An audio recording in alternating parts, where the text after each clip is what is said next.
যশোরে ৪৪ লক্ষ টাকা মূল্যের ১৯২.৪৫ গ্রাম ওজনের দুটি স্বর্ণের বার সহ একজন আসামিকে আটক করেছে বিজিবি সদস্যরা। মঙ্গলবার গোপন সংবাদের ভিত্তিতে যশোর ব্যাটালিয়ন ৪৯ এর একটি চৌকস অভিযানিক টহল দল যশোর-নড়াইল মহাসড়কের দাইতলা ব্রিজ এলাকা হতে একজন আসামিসহ ১৯২.৪৫ গ্রাম ওজনের দুটি স্বর্ণের বার, একটি স্মার্ট মোবাইল এবং নগদ ১৬০০ টাকাসহ তাকে আটক করে। আটককৃত ব্যক্তির শরীরে বিশেষভাবে লুকায়িত অবস্থায় স্বর্ণের বারগুলো পাওয়া যায়।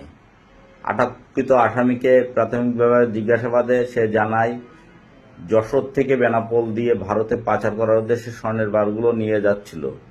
আটককৃত আসামি হলেন ময়ূর ৪২, পিতা ধলু মিয়া, গ্রাম গোবিন্দল, ডাকঘর সিংগাইর, থানা সিংগাইর, জেলা মানিকগঞ্জ।